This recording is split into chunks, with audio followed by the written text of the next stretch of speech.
Listen now, through the silence between stars. Let the dust of time uncoil like a serpent across the void, and hear the echo of a birth the Force itself did not comprehend. There was no cry of celebration, no celestial fanfare, only heat, only sand, and the distant scream of twin suns burning above a nameless slave child, tattooing desolate, ancient, cruel, a wound on the edge of the outer rim. No Jedi sought wisdom here, no Senate voice echoed through its canyons. This was a place forgotten by justice, where the only law was hunger, and even the wind had teeth. It is here, in this furnace of suffering, that the Force shuddered and blinked. For from a womb untouched by man, a child was born beneath twin shadows. His mother Shmi bore him alone, with no father, no reason, no memory of how. The women of old would have called it miracle. The Sith, something else, the boy was named Anakin, but the Force already knew him. It had whispered of him in dark temples. It had dreamed of him in the stillness of ruined shrines. Midichlorians bloomed like fire within him, more than any living being. Not taught, not chosen, born, like prophecy with skin. And yet, the galaxy did not notice. He grew not in a cradle of destiny, but in the choking dust of Mos Espa, the suns. Rose each day to scorch his back, and fell each night without mercy. Chains marked his ankles, and fear shaped his world. Watto, his master, owned his breath, owned his food, owned his mother. But even as a child, the stars called to him. He built machines as if the blueprints lived behind his eyes. He raced page races, though no human ever could. He dreamed of distant planets he had never seen. In the night, when others slept, he would place his hand against the wall and feel it not stone, not sand, but something deeper, something humming. The Jedi once believed the Chosen One would come robed in light, but destiny does not honor hope. It births its weapons in the mud. And so the Force waited, watching, trembling, until two figures arrived, cloaked in dust and time. Jedi one, bearded and wary Obi-Wan. The other, urgent and wilded Qui-Gon Jinn, a master the Council barely understood.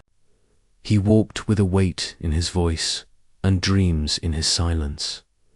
It was he who saw the boy and knew, not from vision, not from logic, from instinct ancient and primal, the way a tree leans toward rain, the way a predator recognizes its kin. He is the Chosen One, Qui-Gon whispered, and with those words the path twisted. The boy met them without fear. He spoke to Qui-Gon as if the man were already a memory. They raced beneath boiling suns. He flew, he won, and with each heartbeat, the Force knotted itself tighter around his fate. But fate is cruel. The price of freedom was his mother left behind in chains. He looked back once, then stepped forward, then cross-gaunt to the heart of Jedi power, a city that scraped the stars, a temple older than empires, a council of masters who had long forgotten the taste of fear. They tested the boy. They read his blood. They saw the numbers, the signs, the impossible power. And they said, no, too old, too afraid, too dangerous. They sensed the storm around him, but not its cause. They feared what he might become, yet dared not act upon that fear. Qui-Gon defied them. He spoke of the prophecy, of balance, of destiny. The council remained unmoved, but then the Force intervened. A Sith revealed himself, a duel, a death. Qui-Gon fell, and with his dying breath he made Obi-Wan promise, not for strategy, not for power, but for the boy, train him. And so Anakin was taken in, not as an initiate, as a legacy. But know this, the Force did not celebrate. The stars did not sing. Something deep within the cosmos shifted, coiled, and grew cold. For this was not the beginning of a legend. It was the opening of a wound. A child born without father. A prophecy the Jedi did not understand. A darkness that had not yet found its name. And far beyond, hidden in the velvet shadow of the Republic, the eyes of Darth Sidious turned toward the boy. Not with fear, not with wonder, with patience. He is not ready, the Council had said. But readiness was never part of the prophecy. Only doomed on Enso, beneath the twin suns, a shadow began to walk. Small at first, human, but already fading into myth.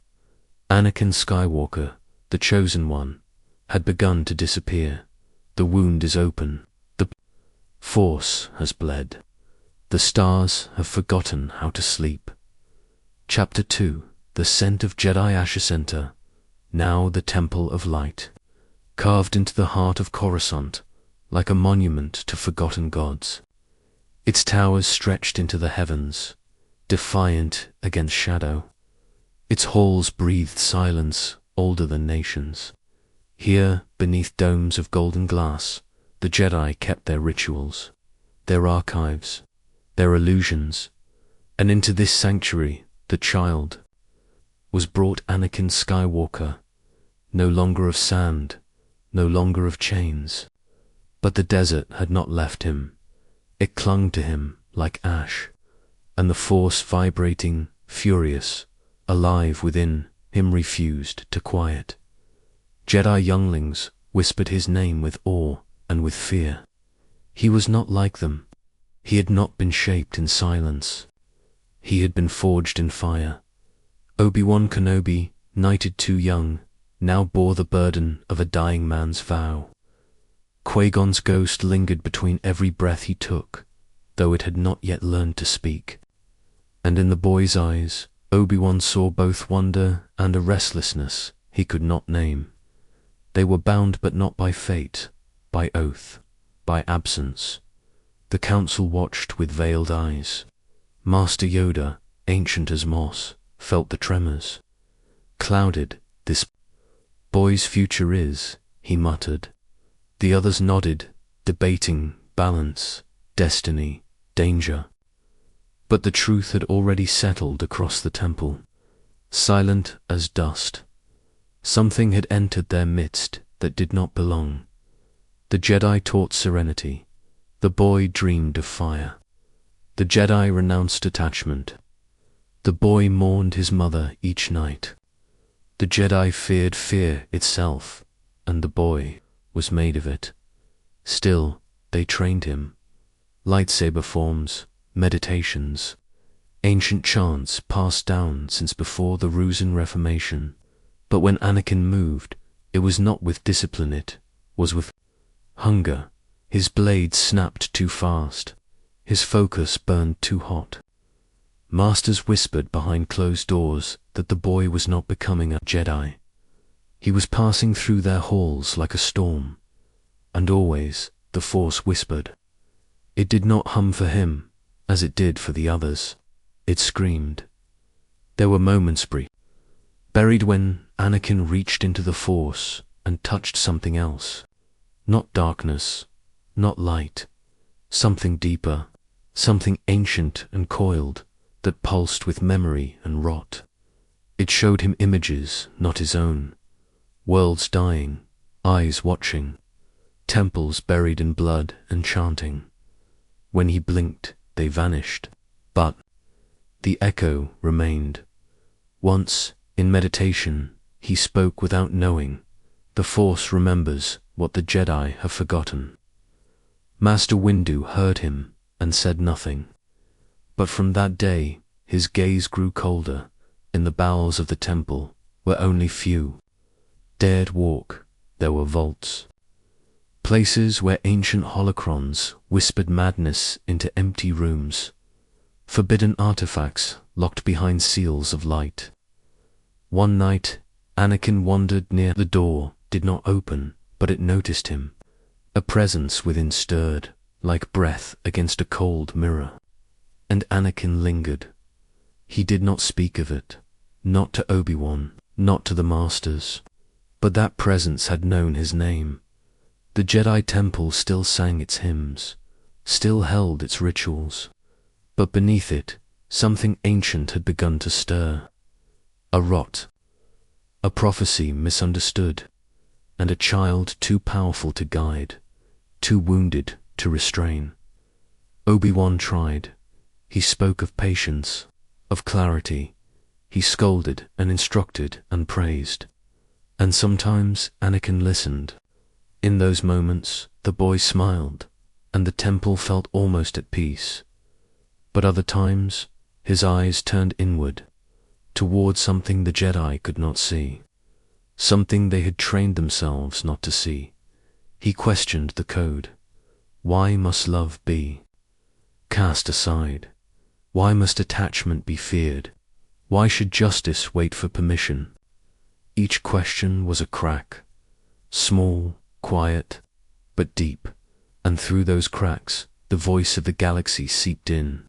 The war was coming, and the Jedi, so proud, so certain, were already crumbling. In a chamber high above the city, Yoda watched the skyline in silence. The Force curled around him like mist, and in that stillness, a word came unbidden into his thoughts. Not from the future, not from memory, Vader. He did not know its meaning.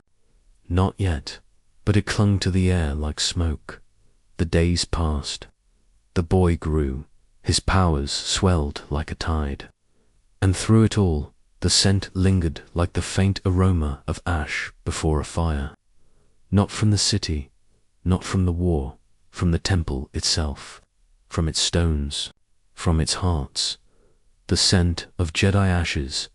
And in his dreams, Anakin saw the stars go dark. He will rise, the Force murmured, but he will not ascend. He will burn, and the temple will burn with him. But no one listened. Not yet. Chapter 3, The Master. Who could not bind the storm? He was never meant to be a master. Obi-Wan, Kenobi knight of duty, of structure, of sacred lines, never cross-took the burden, not by choice, but by grief. He had lost a mentor and gained a storm. Anakin Skywalker, chosen by the Force or cursed by it, now stood at his side not as a child, but as an echo of something much greater and much more terrible. The bond between them was forged not in trust, but in promise. Qui-Gon's final breath bound Obi-Wan's future to a prophecy the Council had never embraced. Train the boy, he had whispered, voice wet with death, eyes still clinging to vision. And so Obi-Wan obeyed. But obedience is not the same as understanding. They traveled the stars together. They fought pirates and defended outposts, negotiated treaties and settled feuds in forgotten systems. Jedi business, spoken in careful tones, but beneath it all, their journey was not of missions, it was of collision.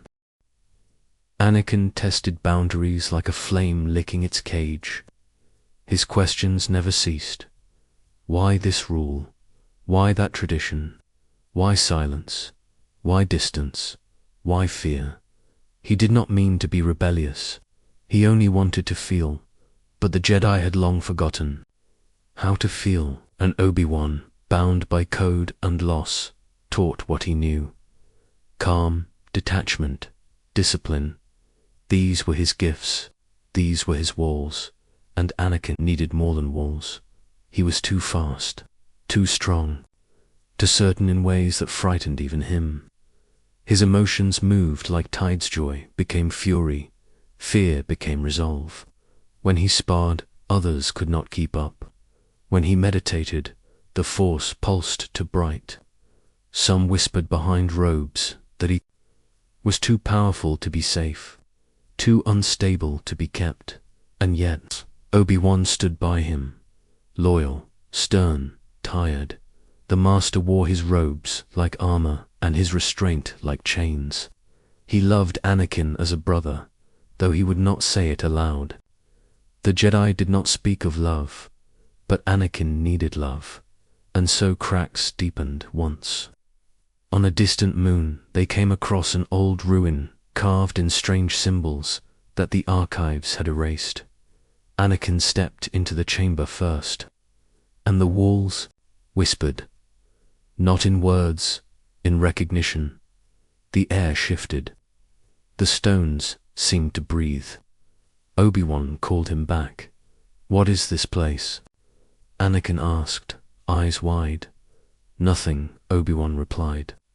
"We should not linger." But the boy remembered, and the ruin did not forget him. On another world, they rescued a village from raiders. A mother clung to her child and wept in gratitude. Anakin held her hand too long.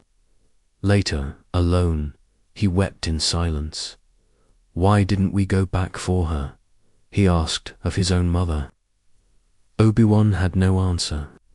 Only the code, only the cold comfort of order. But order does not heal longing, and longing becomes shadow. Podum returned to Anakin's life like moonlight through storm clouds. A senator now, but still radiant, still kind, still beyond reach. The Jedi forbade attachment, but Anakin had already broken that law in his heart. It had never left him. Obi-Wan suspected. Of course he did. He was no fool, but suspicion is not evidence, and love is not a crime until it shatters something holy. So he turned his gaze, again and again. There were moments when the bond between them burned, bright moments of joy, of victory, of shared laughter. Anakin saved Obi-Wan's life more than once. They moved in battle like twin stars in orbit, master and apprentice, brother and brother. But always, beneath the rhythm, was tension, because Obi-Wan believed in the code, and Anakin believed in him. And belief, when betrayed, curdles into pain. The Council tested Anakin again and again. Missions, trials, praise, mixed with caution. Mace Windu watched him like a coiled blade. Yoda spoke in riddles. They sensed what he might become, but still held fast to their blindness. The prophecy was too old, too unclear. Better to delay than risk belief. And Obi-Wan tried. He meditated longer. He offered counsel softer than his training had given him. He challenged Anakin's impulses. He calmed the fires as best he could, but he was not Qui-Gon. He was not enough. The galaxy, meanwhile, grew darker. Whispers of separatist movements, trade routes disrupted, old enemies rising with new faces. The Force trembled in the deep, and no one knew why, except the SITH. Far above. Hidden in the Senate, a voice plotted in velvet silence. Palpatine watched Anakin from afar, his smile never fading. He praised him in public, advised him in private, fed his ego while soothing his fears. The Chancellor played a long game, and in the shadows, the boy began to listen. Obi-Wan noticed, too late, that the bond was changing. Trust gave way to secrecy. Conversations grew shorter. The old laughter came less often. Anakin's eyes lingered longer on the stars and what lay beyond, on what he might take, if only allowed. He was slipping, and Obi-Wan, bound to the Council, bound to the Order, bound to the memory of a dying promise, could not hold him in the temple gardens. One night, Anakin stared at the city below, the lights like veins in the durasteel skin of Coruscant. "Do you ever feel like they're wrong?" he asked. "Who?" Obi-Wan said. "The Council, the Order, all of it. Obi-Wan was silent. Then, I trust in the Force. Anakin looked away. So many truths unsaid. And somewhere deep in the Force, a voice murmured, "The storm is already here, and the Master cannot stop the wind." Chapter 4. Fire across the stars. The war did not begin with a scream. It began with silence, deep, mechanical, calculated. A galaxy unbalanced, already leaning toward collapse. And into this trembling stillness came fire. The Clone Wars. 1,000 systems fractured, 1,000,000 worlds bled. The Republic cracked like ancient bone, and from the marrow of that broken body, soldiers were born cloned from a single man, armored in obedience, bred for violence. The Jedi, once peacekeepers, were pressed into war, not as knights, but as generals. It was not their way, but they obeyed, and Anakin Skywalker, still so young, yet already worn, was unleashed. He took to battle not like a student of the Force, but like an instrument of it. He flew starfighters with the fury of prophecy. He led men into hopeless sieges and walked out crowned in dust and legend. His command was instinctive, his tactics daring, his victories frequent. He was a hero, they whispered, a shining flame in a darkening age. But fire does not only warm, it burns. Obi-Wan fought alongside him, always at the edge of comprehension. He watched his former apprentice become more than any Jedi had a right to be, too bold, too ruthless, too triumphant. But in war, such things were rewarded. And so the Council looked away. "Victory leads to peace," they said. But the Force whispered, "Victory breeds thirst." Clone troopers followed Anakin without question. Some admired him, others feared him. He treated them as people, not tools, but beneath that kindness was a desperation.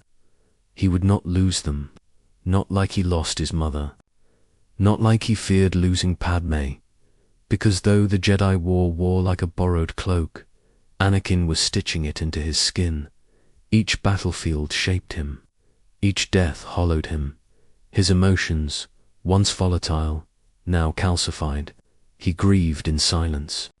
He raged in action. And when the dreams returned, Podmum, crying out in pain, a death not yet real, he buried them beneath steel and duty. He was becoming what the galaxy needed, not a Jedi, a weapon. Palpatine's voice, always gentle, always present, echoed louder in this time of fire.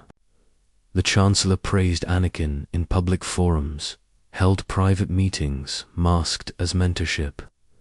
"You are the future of the Order," he would say. "You must grow beyond their fears." And Anakin listened. He did not always agree, but he listened. He began to see the Council's doubt more clearly, their hesitation, their fear of him. He began to ask himself, if he served them so loyally, why was he still treated like a danger barely restrained? They granted him missions, but not trust. They spoke of balance, but not belief. He won them battles. He saved their lives. And yet, behind every praise was a question mark, a closed door, a warning.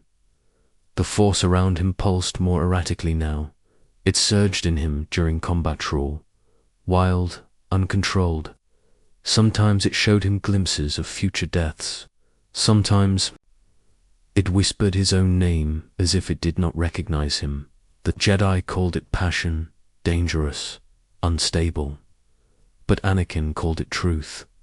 One world fell, then another, then 10. The war consumed systems like a black tide.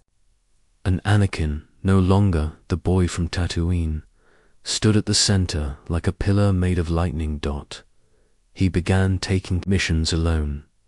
He began ignoring orders when they didn't align with his instincts.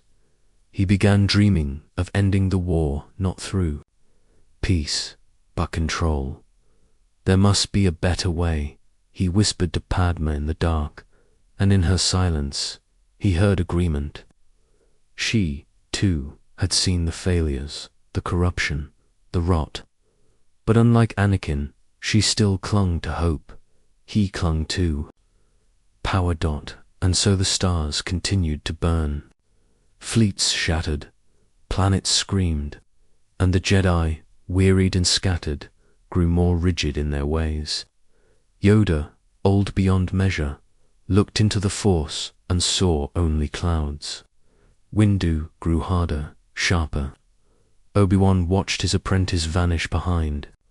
Armor, medals, and silence, and Palpatine watched with satisfaction. For war was not the end, it was the means. The Jedi did not see it. They had become tacticians, not prophets, generals, not guardians, and the Force itself recoiled in horror as the balance tipped. One night, after a campaign that turned a lush moon into glass, Anakin stood alone in a ruined cathedral. His saber still hummed, faintly, its light painting ruins. He looked at the stained glass windows, half shattered, depictions of gods no one remembered, and he said aloud, to nothing, "Was this what you meant, Master Qui-Gon?" Only wind answered, and somewhere far below, beneath Coruscant, beneath temples, beneath memory, voice stirred in an ancient holocron. He burns brightly, but all lights cast shadows, ChatGPT said. Chapter 5. Whispers behind the throne. He was not seated at the center of the galaxy, and yet it revolved around him.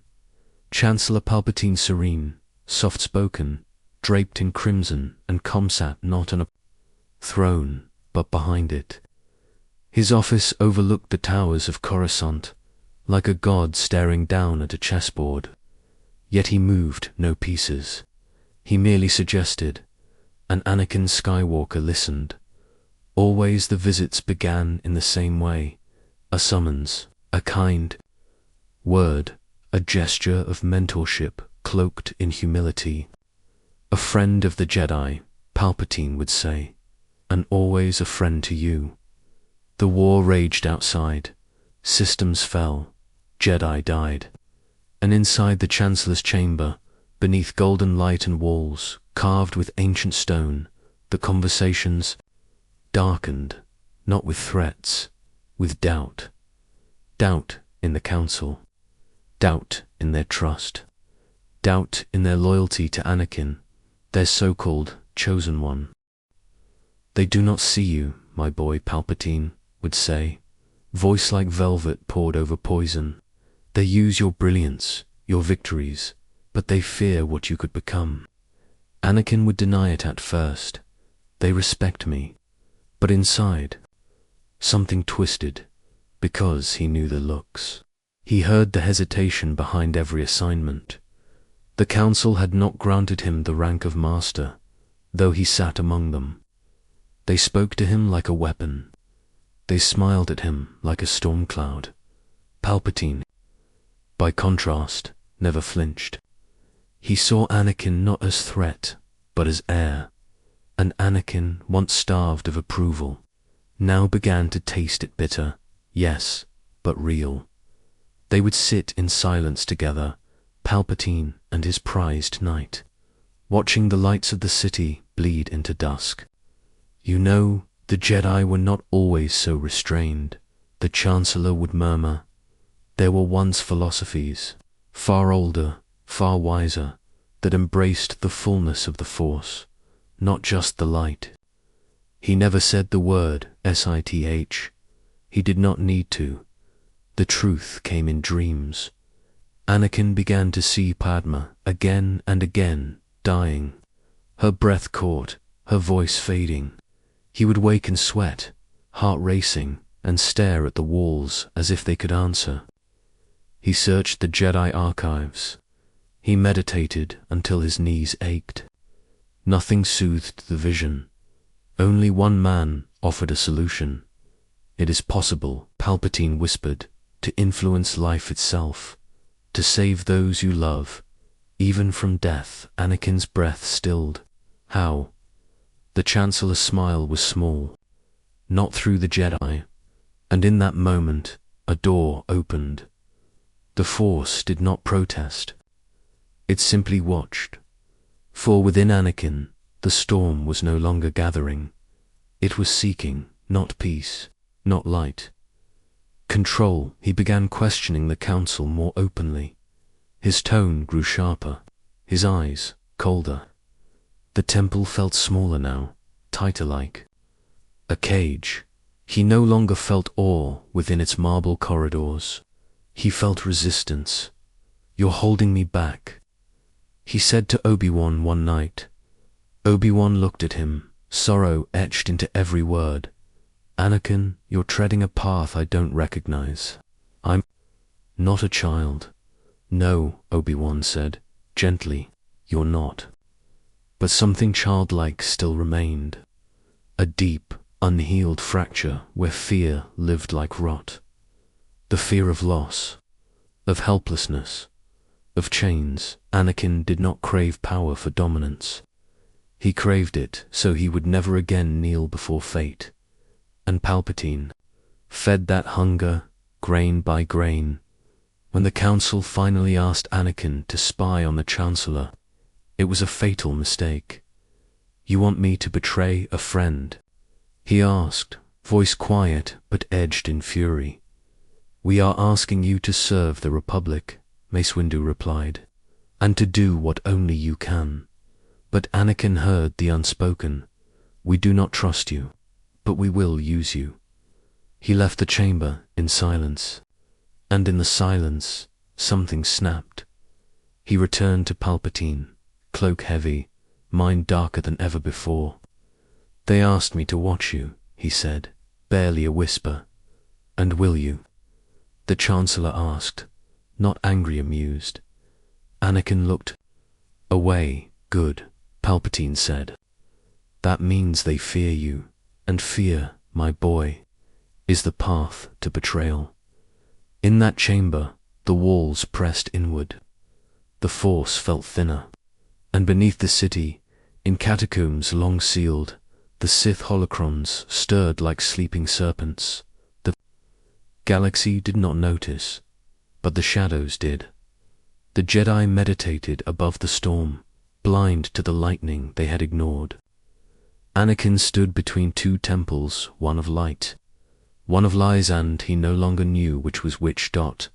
And in the halls of power, Palpatine whispered, "Soon you will understand what they never did. You are not their servant, you are destiny."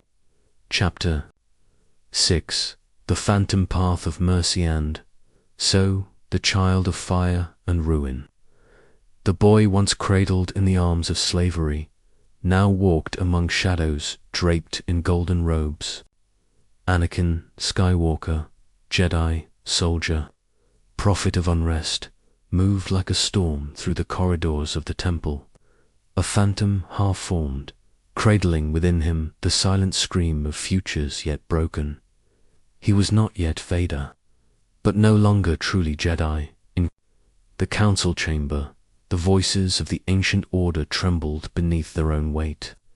War had bent them, and in bending, they had turned brittle. Anakin, their chosen weapon, was now summoned not for wisdom, but for control. Their fears had outgrown their hopes, and so the council bid him serve not only the Force, but them. They asked him to spy on the Chancellor. Palpatine the trusted, the deceiver, the snake whose coils wound gently around Anakin's doubts. "You ask me to betray a friend," the boy whispered, "but they called it duty. They dressed suspicion as insight, mistrust as clarity." And so the seed was planted. The Chancellor, ever the mirror, spoke in softer tones. "They do not trust you, Anakin. They never have. They never will. But I do. I see your strength. I see what they fear." And in the spaces between those words, Anakin felt the breath of fate. The phantom path of mercy began not with hatred, but with love. Love for Padma, her breath in the dark, her hands on his chest, her whispers of future names they might give. Their child, a child, born into a war-torn galaxy, fragile and unknown. But to Anakin, this child, like Pam, was everything. And in dreams, he saw her dying, always dying, crying out his name, slipping into the void as his hands grasped nothing. Fear began to hollow him from the inside. The Jedi told him to let go. The Sith told him to reach further, and Palpatine whispered of Darth Plagueis, the wise, a myth, perhaps, or a cipher carved from ancient truth, a Sith who could stop death, preserve life, control midichlorians, and Anakin listened, not as Jedi, but as a desperate man. The prophecy did not hold his heart now. Padman did. The child within her did. And in the tremor of a heartbeat, the will to save her outweighed all else. He returned to the temple, soul fraying at the edges. The war raged on, and the people cried for peace, but peace, now, was illusion. The war was a crucible, and the boy, once so pure in intent, began to justify betrayal as salvation. In the underlevels of Coruscant, his thoughts drifted deeper to ash-covered tombs, to forbidden archives, to the voices of long-dead Sith whispering from shadowed places, his dreams blurred with visions, Jedi dying, Padman gasping, a temple consumed in fire, his hands soaked in blood, yet reaching only for mercy. He stood at the edge of two galaxies, one shaped by sacrifice, the other by domination. But what if mercy required power? What if salvation demanded treason? Palpatine's web wound tighter. If one is to understand the great mystery, one must study all its aspects, not just the dogmatic, narrow view of the Jedi. In those moments, the Force became distant, not a guide, but a mist, a labyrinth. Its whispers contradicted themselves. The light asked him to surrender. The dark offered him a key to save her, a key forged in ancient fire. Thus began the quiet betrayal, not with blades drawn, not with temples burning, not yet, but with the smallest act of permission. He allowed himself to believe the Jedi were wrong, that they had become corrupt, that they did not deserve his faith, that perhaps they were enemies of peace, and still he did not hate them, not yet. He walked the halls with reverence still. He bowed to Obi-Wan, still brother in name, though the space between them widened, with each word unsaid. He kissed Padma and held her closer, as if to shield her from the vision's end. But within, the path was tilting. The phantom path of mercy is a treacherous road, for it wears the mask of love while feeding the storm, and Anakin, child of suns and sorrow, was beginning to follow it, one breath, one betrayal, one whispered truth at a time. Even now, the Force pulsed with warnings, but its voice was dim, choked. The Chosen One walked forward, not with rage, but with a love so deep it could shatter worlds, and far above, in the rot of power, the true face of the Sith began to reveal itself, not with teeth bared, but with a hand extended, a hand that promised, you can save her, you can stop death, you need only fall. Chapter 7. The shattered circle of light, and so the echoes whisper, carried through the broken bones of time, that even the brightest stars burn themselves hollow in pursuit of love. There was once a chamber in the Jedi Temple where no sun could reach, where meditations were drawn not in words, but in silence, stone, and shadow. It was here the Masters once whispered of the Chosen One, And it is here where Anakin Skywalker's soul began to fracture. For though he still walked among the Jedi, their trust was waning, and their eyes turned narrow and watchful. They sensed his fear, his fire, his fury hidden behind the polished mask of a general. But it was not the council that truly haunted him. No, what broke him was the vision. A vision of Pardum, his love, dying in agony, screaming his name in a birthing bed, soaked in silence. The Force had shown him this fate, not as a warning, but as a sentence. He brought the vision to Master Yoda, speaking in faltering tones, asking not for comfort, but for power to stop it. And Yoda, old beyond counting, offered only detachment. Train yourself to let go of everything you fear to lose. Anakin, still young in the core of his spirit, could not comprehend it. Let go of her, of the only light that tethered him to the Jedi code. It was not guidance, it was betrayal. He turned next to Obi-Wan, who knew him as a brother, who loved him as kin, but even Obi-Wan could not give him what he craved, the certainty of survival. Kenobi was distant now, dispatched to Utapau, swallowed by war. He could not see how Anakin trembled under the weight of his fear. He could not see how the boy he raised was dying beneath the armor of his duty. So Anakin turned inward. He meditated. Upon the screams, he knelt in the dark. He listened, and something answered. It came not from the Jedi, but from the hidden voice of the dark, subtle, cold, and patient Palpatine. The Chancellor's whispers arrived like poison in honey. He spoke not of dogma, but of understanding, of Padam, of death itself. He knew of Darth Plagueis, the Sith who had conquered death, whose secrets had been smothered by the Jedi for fear of their truth. And as he listened, Anakin's soul reached out, not in defiance, but in desperation, in the dark places of his heart. The line between savior and destroyer thinned. He was appointed to the Jedi Council, not by their trust, but by Palpatine's command, a political move, a violation of ancient order. And worse still, the Council demanded he spy on the Chancellor, his friend, his guide. They tasked him to become a traitor to gain their trust, to become fractured in purpose. The hypocrisy broke him.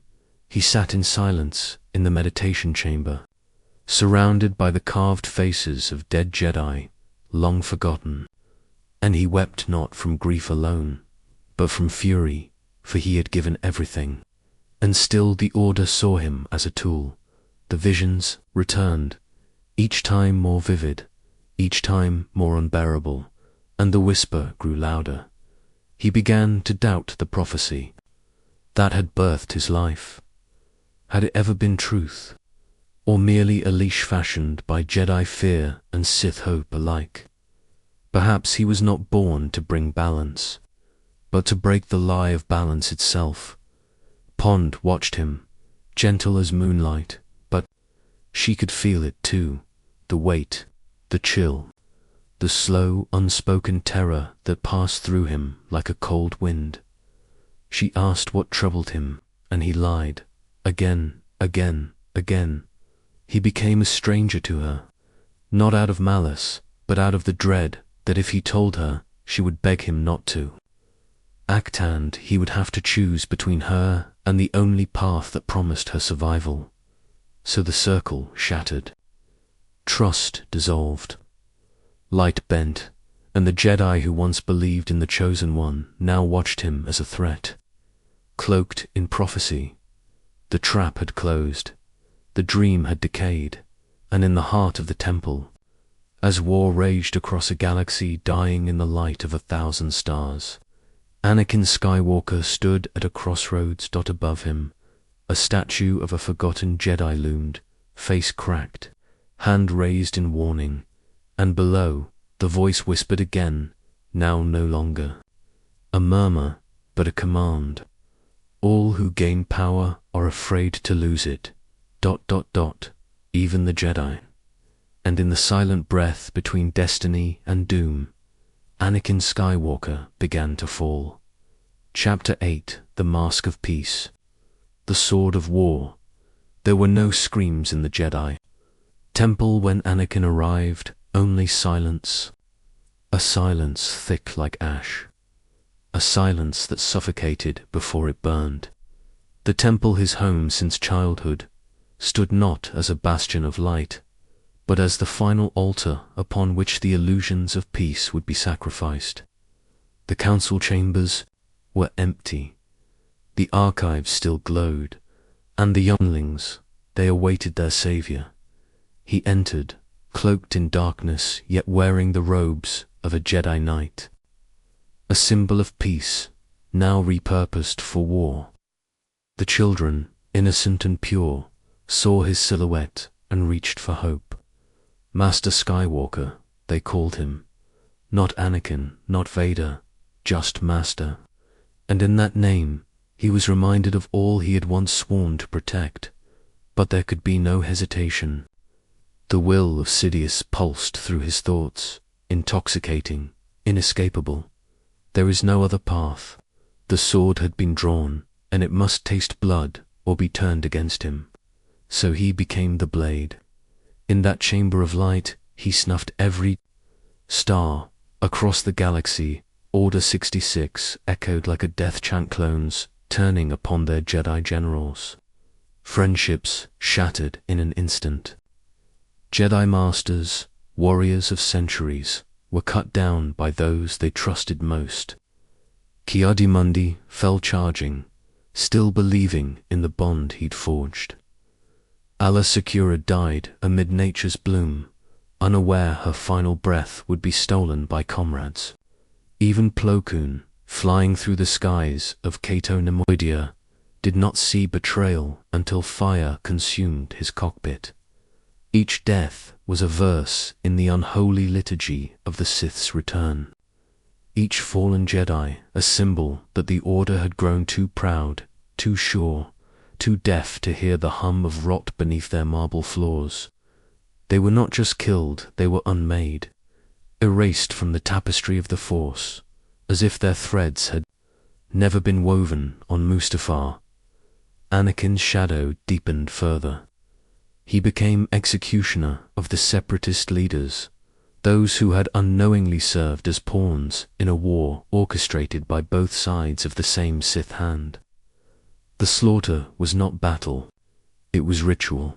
One by one, he severed ties to the old world.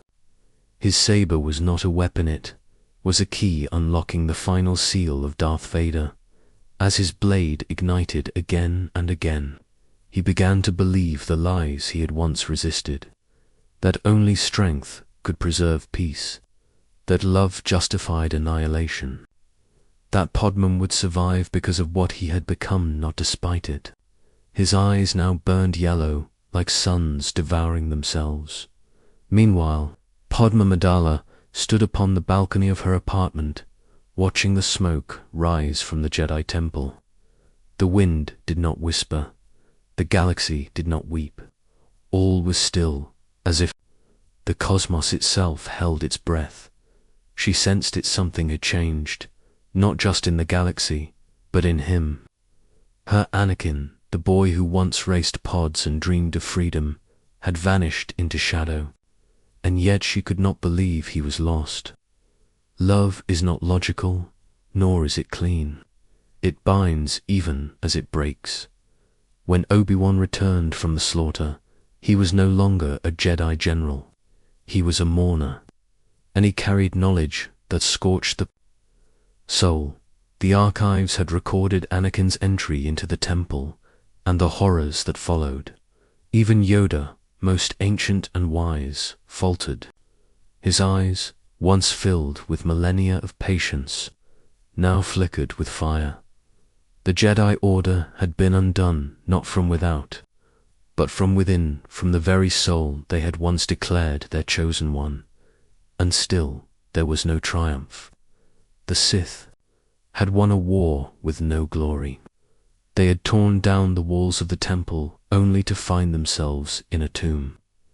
For the Force, though wounded, had memory. And memory, Festers. In the shadows of these fallen halls, the echo of Anakin's scream still lingers. Not a scream of rage, but of birth. For Darth Vader had emerged not as a man, but as a myth written in blood and betrayal, and in the dark. The Force whispered again, "Peace is the lie that binds the mask. War is the truth that breaks the soul, and the soul shall wander unhealed, until the stars forget his name." Chapter 9. The Architect of Ruin, the Mask of Orderand. So the galaxy began to turn its gaze toward the gentle hand of war. But behind its curtain moved the true architect, Darth Sidious, cloaked still in the fragile skin of Chancellor Palpatine. It was not yet the time for lightning, nor saber, nor open tyranny. The dark side does not erupt, it festers, it poisons. It waits as Anakin Skywalker walked the torchlit halls of the Jedi Temple. His footsteps uncertain but rising in strength. Another chamber, deeper, older, more hidden, was being carved within his soul. A chamber not by Jedi hands, but by the silent scalpel of Sidious's whispers. The Sith Lord, guardian of ancient holocrons and devourer of truth, had watched the boy since Naboo. But now, he moved. He did not speak of Sith. He did not preach dogma or creed. He spoke, instead, of peace, of understanding, of pain. He listened, and Anakin, starved for recognition, drank of his voice like rain on stone. The Chancellor became not a politician, but a father, a mirror, a confessor. And through these conversations, wound around evenings and council sessions, through moments stolen between battles, Sidious wove the web. He planted questions. Why is the Jedi Council always afraid of your strength? Why do they hide from the truths of attachment, of love? What if power need not be restrained, but understood, shaped, used for good?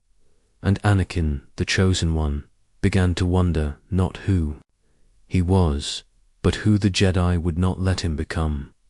The war bloomed across systems. The Clone Wars were now more than skirmishes. They were an inferno. Grievous stalked the stars.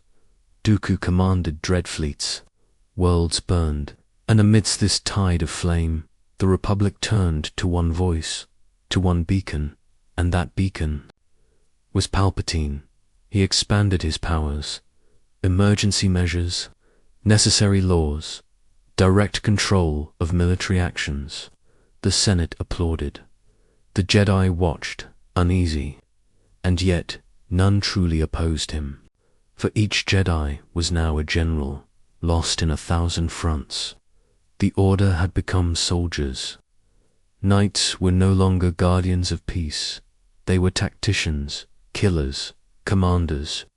Their robes became armor, their teachings tools of war, their wisdom compromised, and through it all Anakin's fame grew. He became a hero of legends, a figure of awe. But his heart grew no quieter. Nightmares stalked his sleep. Visions of Padme dying in childbirth, alone, screaming, returned with cruel precision. The future was a wound he could not close, and in his helplessness he returned to the Chancellor, and the Chancellor offered silence, then a whisper, then a story, the tale of Darth Plagueis the Wise, a Sith Lord long ago who had mastered death, who could keep those he loved from dying, who was betrayed by his apprentice. It was said the dark side held secrets the Jedi feared to know, secrets that could save Padme. Anakin did not ask who the apprentice was. He did not ask whether the story was true, for the darkness had already cracked the surface of his heart. He only asked How? And in that moment, the trap was sealed. Sidious knew it. The Force shuddered, the stars blinked, and the mask of the Chancellor grew thinner. The Council, wary of the Chancellor's grip, assigned Anakin to spy on him, a betrayal wrapped in duty. Anakin, already torn, now saw the Order as doubting him further, as fearing him, as using him. And so he turned to Palpatine more fully, the only man who trusted him, who saw him not as a threat, but a possibility. The Jedi thought themselves wise, but they had grown blind. They could not see the tide rising beneath their feet. They could not see the shadow spreading from within the Senate. They could not see the boy they had trained now become the blade, meant to pierce their hearts. Palpatine played both sides, orchestrating the war as Sidious, ending it as Chancellor. He had fed the fire only to offer himself as the extinguisher. The Republic begged for order. The Jedi hesitated. The dark side smiled. Soon the mask would fall. Soon the name Darth Vader would rise like a storm from a child's broken heart. But not yet, for the illusion still danced, and the galaxy still slept beneath it. The time of reckoning, the time of revelation, loomed like a shadow across Coruscant's sun, and the Force, ancient and wounded, whispered, "Not all masks are worn to deceive others. Some are worn because the face beneath has forgotten how to be seen." Chapter 10. The Womb of Darkness. The cradle of steel here. Now the turning of breath into silence, of man into shadow. In the chamber of suffering beneath the sterile sons of Mustafar, the man who was Anakin Skywalker is burned away not by flame alone, but by the weight of his own choices, by the suffocation of prophecy, by the silence of the Jedi who once called him brother. His flesh is ruined, but it is not pain that breaks him, it is the slow realization that everything he reached for, he has destroyed. Obi-Wan's blade did not kill him. It merely revealed the grave he had already dug. The screams that echo across the black lava rivers are not the cries of a dying man. They are the birth throes of something new, something terrible. The Force does not mourn. It watches, cold and ancient, as the crucible of fire forges a vessel, no longer ruled by love or doubt or hope. And then, darkness, he drifts, neither living nor dead, in a womb of Bacta and cybernetic surgery. Machines hiss, droids carve, and the will of Darth Sidious looms overhead like the shadow of a dead sun. What was once a child of prophecy is now a broken chrysalis. Limbs are remade not with spirit, but with steel. A breath is drawn not through lungs, but through a mask of sound that will haunt the galaxy like a curse in the wind. He awakens not as a man. He awakens as Vader, the first breather, mechanical gasp, a dreadful note that silences all others. His limbs twitch, foreign to him. His vision is red, his senses sharpened through artificial means. The Force within him still burns, but it is twisted now, no longer the river of light he once knew, but a storm churning in the deep. His master greets him with false joy, cloaked in mockery. And the first thing Vader hears from Sidious's lips is not comfort, not reassurance, but a lipodem is dead by his hand, and in that instant the final tether is severed. The scream that follows shakes the foundations of the Sith laboratory. It is not just grief, it is a soul collapsing in on itself, unable to escape. It is a soul that will never know forgiveness. He calls out, but no one answers. The Force recoils. What remains in the wreckage of Anakin Skywalker's soul is not merely rage, but silence. A terrible, devouring silence that echoes across the years, Darth Vader rises. Sidious, pleased with his creation, grants him no time to mourn.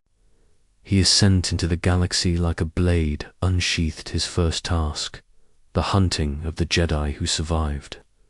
They scatter like frightened insects, hiding in forgotten systems, beneath ruined temples, in caves where children still dream of peace. But he finds them, one by one, not because he enjoys the hunt, but because he must. Each Jedi he slays is a mirror shattered, a memory destroyed. He burns archives, he destroys temples. The name Anakin is never spoken. Only Vader remains. As if the name could erase the pain, the betrayal, the boy who loved too much. And yet, somewhere within, a flicker endures. Not light, not hope, but the ache of a wound that refuses to heal. He haunts the ruins of the Jedi Order like a phantom. The younglings he slaughtered, the comrades he betrayed, these are his companions now. He speaks to no one. His mask becomes his face. His silence becomes legend. Worlds surrender at the sound of his breath. Star systems vanish into compliance beneath his shadow. But there is no victory in his conquest only, a desperate attempt to outpace the past. The galaxy does not see a man it sees, a god of death, and yet, even gods fear the past. Vader returns often to Mustafar, as if drawn by the ashes of his own birth. There, in silence, he watches the lava flow and remembers. Not with clarity, but with ache. He builds a fortress atop the pain, as if by solidifying the wound in stone he might understand it. But the force within him offers no peace, only echoes. And the force whispers, this is not the end. There is one who will come. One who carries the same fire, the same burden. One who will not flinch when they see what Anakin became. One who may not try to destroy Vader, but to reach him. But that child has not yet stepped into the light. And so, Vader waits not for salvation, not for redemption, but for the next command, the next Jedi to slaughter, the next memory to erase, in the void between stars, in the silence between breaths. A question stirs like an ember buried beneath ash. Can something so ruined ever awaken again? And the Force, neither cruel nor kind, offers no answer. Only silence, only breath, only the shadow that was once a boy, a slave, a dreamer, now a weapon. Chapter 11. The veil of shadows and the suns lighting the quiet corners of the galaxy, where stars seem to hesitate in their endless dance. A new hope kindled, a fragile flame born not of war, but of whispered promises. Luke Skywalker, the son of the fallen, the child of the void, carried the weight of a legacy both cursed and sacred. His story began in obscurity, hidden beneath the protective veil woven by those who dared defy the darkness. On a desert world where suns scorched, the sands and memories faded with the wind. He grew unaware of the power slumbering within, unaware of the destiny that clawed at the edges of his being. The Jedi Order had fallen, shattered by Vader's hand, and yet, from ruin, seeds of renewal began to sprout. Tales of the Dark Lord spread like a plague, but so too did legends of a boy who might restore balance, who might awaken the ancient light buried beneath years of shadow. Luke's training was not a ceremony of grandeur, but a crucible of humility. Guided by those who had survived the purge-old warriors, forgotten masters, he learned the weight of the Force, the fragility of hope, and the burden of legacy. Each lesson was a step across a razor's edge, between fear and courage, despair and faith. Meanwhile, Darth Vader remained an enigma, both feared and haunted. The galaxy trembled beneath his shadow, Yet rumors whispered of a conflict deep within, a fracture in the armor of darkness. The Son and the Father, bound by blood and fate, moved inexorably toward one another, their destinies entwined in a dance older than time. The Force itself seemed to hold its breath as the final act approached the moment when light would confront shadow, when love would pierce the veil of hate. And in that moment, the galaxy waited, silent and trembling. Chapter 12. The Silence of the Temple. Ash's whispers fall like ash upon the ruins of memory. The temple lies shattered, but its echoes still breathe, cold, slow, drenched in dread. Through its blackened corridors, where younglings once trained, only ghosts now walk. And Anakin Skywalker, once their guardian, had become their doom. The holocron you hold trembles now, for it remembers. It remembers the night the sky over Coruscant burned. The stars dimmed as the Chancellor's words became law. Execute Order 66 across the galaxy. Brothers turned on brothers. Jedi cut down mid-breath, their last thoughts clinging to peace. The Force cried out, yet none could answer. The clones obeyed, unwavering, blank-eyed, loyal to a lie. And in the heart of this orchestrated slaughter strode one figure cloaked in black. He who was Skywalker.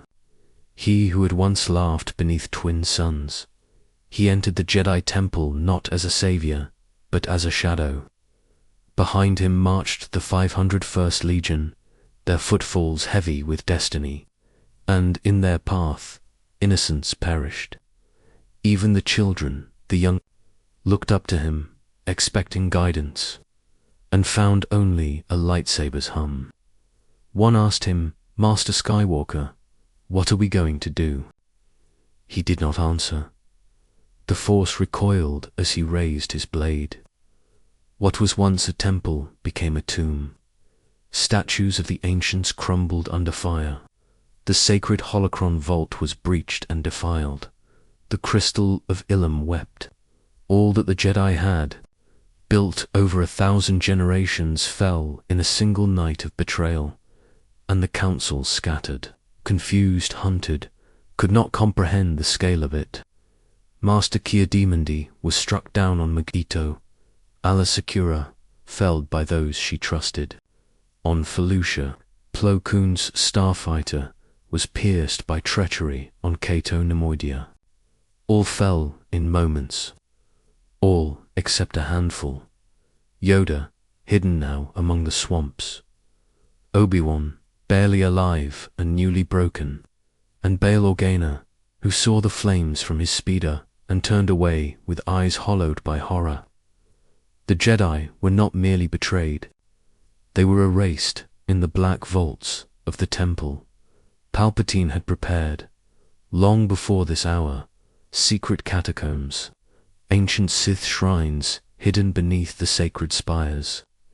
Even the Jedi had forgotten what was buried under their feet. But Anakin, no, Vader now, felt it. The dark side stirred, welcomed him home. And so he knelt at the feet of a greater shadow. Darth Sidious, no longer veiled. The last flickers of Anakin's conscience dimmed beneath the Emperor's hand. He was told, "You did what must be done." He was told, "This is the only path to peace."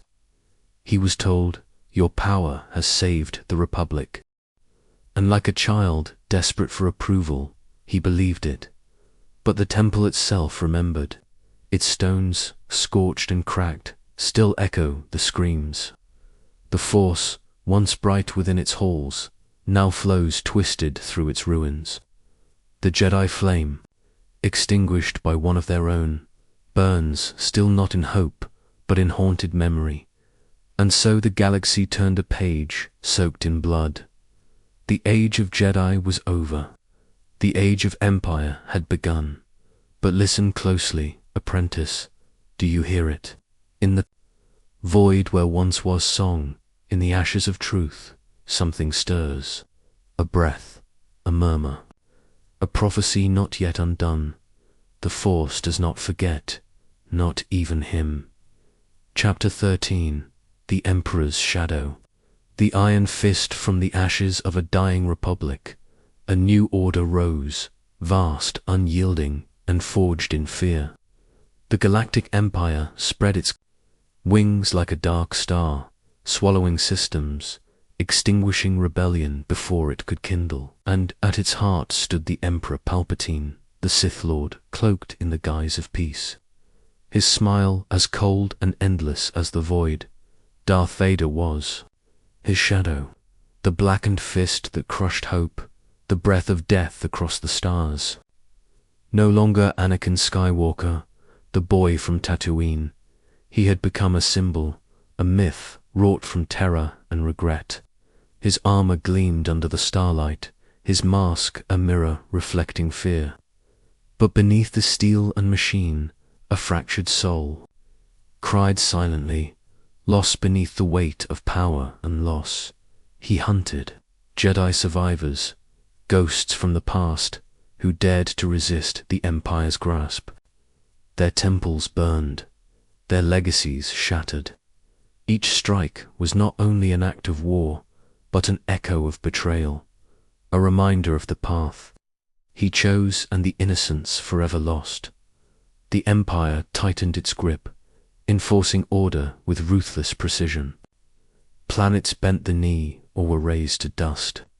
The Senate became a husk, its voices silenced by fear. The light of the Republic's ideals was snuffed out, replaced by the cold, mechanical heartbeat of tyranny. Yet, even in the depths of darkness, the Force stirred. Rebels whispered of hope, of a spark that could ignite the stars. The seed of rebellion was planted in shadows, growing where the Empire's gaze was weakest. Within Vader, the war between man and machine raged on. Memories of love, loss, and the boy he once was battled the relentless tide of the dark side. His heart, encased in armor, yearned for redemption, yet was chained to the will of his master. And so, the galaxy held its breath, caught between despair and the fragile promise of dawn. Chapter 14. The Silent Rebellion. The flicker of hope in the vast darkness that had swallowed the galaxy. A quiet flame began to glow small, fragile, yet stubborn against the night. The Empire's shadow stretched wide and long, but not all hearts bowed beneath its weight. From the ashes of shattered systems, whispered names stirred hope. Leia, Bail Organa, Man Mochama. Names spoken softly in secret, beneath breath and encoded. Messages. The rebellion was not born in a grand hall, but in the hushed corners of forgotten worlds. Its strength lay not in fleets or weapons, but in resolve, the will to resist, to reclaim what was lost, and to believe that even in shadow, light might yet return. Darth Vader stood at the edge of this growing storm, a sentinel of dread. His black armor gleamed as he strode through corridors of power, his presence a reminder that fear was the Empire's greatest weapon. Yet even as he hunted rebels and silenced dissent, a fracture deep within him whispered against the iron will of the Sith. Memories faint as distant stars pierced his armor. The laughter of a child long vanished, the gentle touch of Padmé, the loyal friendship of Obi-Wan. These echoes battled the darkness, flickering like a candle struggling against the gale. The Force itself trembled with uncertainty. Balance, once thought shattered, whispered in riddles and half-truths. The prophecy of the Chosen One had not yet found its final verse, and in the swirling tides of war and hope, a new generation took their first steps. They would carry the weight of a galaxy's destiny, unknowingly entwined with the shadowed legacy of the man called Vader. The wheel of fate turned slow but inexorable. Chapter 15. The Echoes of Brotherhood, the Rift of Destiny in the Silent Spaces between stars, where light bends and time forgets. The threads of a broken bond trembled fragile yet unyielding. Two souls, once bound by oath and friendship, now stood divided by shadows cast not just by war, but by betrayal and loss. Obi-Wan Kenobi, the steadfast guardian of Jedi ideals, carried the weight of failure and sorrow, while Darth Vader, forged in fire and shattered dreams, wrestled with the ghosts of his past. Their paths converged again, not by choice, but by fate's relentless hand. Upon the volcanic plains of Mustafar, where brotherhood was scorched and innocence lost, they met not as allies, but as enemies shaped from the same broken mold. Their lightsabers sang the song of sorrow and fury, cutting through the smoke and ash that cloaked the land. Each strike was a word in a silent lament, each parry a memory twisted by pain. Obi-Wan saw the boy he had trained, now consumed by darkness. Vader saw the man who had once been his guide, now a barrier to his salvation. The Force whispered their agony, a lament carried on cosmic winds, a tragedy written in light and shadow. Their duel was not merely of blades, but of souls, a final reckoning for the promise of balance that had once flickered between them. When the fight ended, it was not victory that remained, but a fissure that would echo across years and galaxies. Obi-Wan walked away, leaving Vader broken on the lava-scorched shore, a man no longer whole. Yet within that ruin, beneath the mask, an armor, a spark lingered, a flicker of what was lost, and what might still be reclaimed. The galaxy held its breath, awaiting the next turning of the wheel. Chapter 16. The Veil of Silence. The burden of shadows in the aftermath of fire and fury, a new darkness settled, not born of the dark side's rage, but of silence. Darth Vader, encased in armor and enigma, became a spectre haunting the edges of the Empire's grand design. His presence was a constant shadow over stars, his breath a mechanical dirge echoing through cold corridors of dread. But beneath the mask, the man wrestled with a silence deeper than any war cry. The loss of Pam, the rift with Obi-Wan, the shattered remnants of a boy once full of light. These were wounds that no armor could shield, no saber extinguish. The Force spoke in whispers now, riddles woven through memories and dreams. Vader's path was no longer marked solely by conquest, but by an unspoken torment. Each step forward was weighed down by ghosts, ghosts of love lost, of promises broken, and of a destiny twisted beyond recognition. In his heart, a war raged quietly, between the echo of Anakin's hope and the iron grip of Vader's wrath.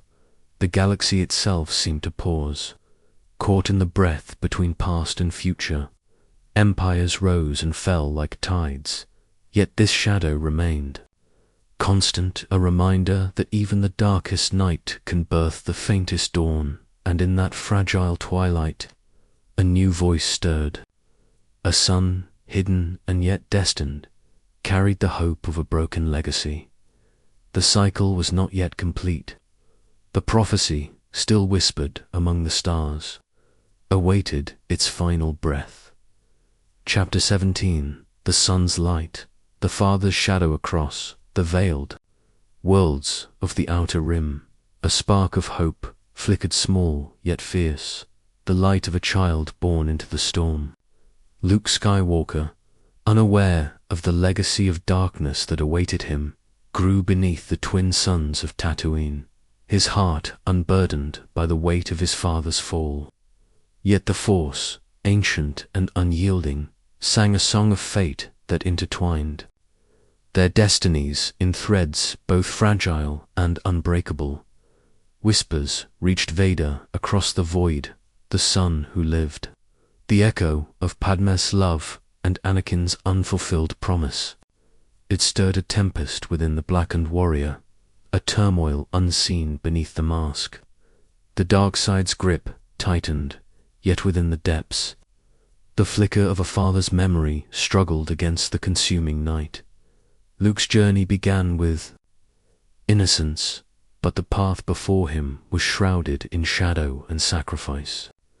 Guided by the last vestiges of the Jedi and the ghosts of a fallen order, he stepped into the galaxy's breath, unaware that his greatest trial lay not in battle, but in the fractured heart of his father. Vader watched from the shadows, torn between duty to the Emperor and the unspoken bond of blood. The clash of light and dark was no longer merely a war of worlds, but a war within a prophecy unfolding, a destiny to be fulfilled. And so the stage was set for the final act, where love and fury, hope and despair would collide beneath the endless stars. Chapter 18: The Final Eclipse. The redemption's dawn beneath the cold gaze of distant stars. The fateful confrontation loomed, a celestial reckoning, not of armies or empires, but of souls intertwined by fate and shadow. Luke Skywalker, bearer of hope and light, faced the towering figure cloaked in black, the father he sought to save, and the darkness he was destined to challenge. The Emperor's throne room, a cathedral of despair, pulsed with malevolent energy. Palpatine's laughter echoed like a dirge, weaving chaos into the fabric of the Force. Vader stood between the two-armed embodiment of torment and power. The broken man and the fearsome Sith Lord bound as one, as sabers ignited and clashed. Time seemed to fold, revealing not just a battle of skill, but a struggle for the very essence of redemption. Luke's unwavering light pierced the shadows that encased Vader's heart, rekindling the ember of Anakin beneath the mask of Vader. In the final moment, as the Emperor unleashed torrents of dark fury, it was not strength or hatred that prevailed, but sacrificed, the ultimate act of love and defiance. Vader reached beyond the darkness, shattering his chains, and in doing so, fulfilled the ancient prophecy, the chosen one who would bring balance to the Force. The black armor lay shattered, the mask removed, revealing a face marked by pain, regret, and finally, peace. Anakin Skywalker's final breath was a whisperer, benediction to the stars he once dreamed beneath. The galaxy exhaled, and in the stillness that followed, the Force sang Unawa song of endings and beginnings, of light returning from shadow, and of a legacy redeemed. The prophecy was complete, the myth lived on, and the stars awaited their next dream. This concludes the sacred chronicle of Anakin Skywalker, the tragedy and redemption of Darth Vader, whispered through the ages by the echoes of the Force.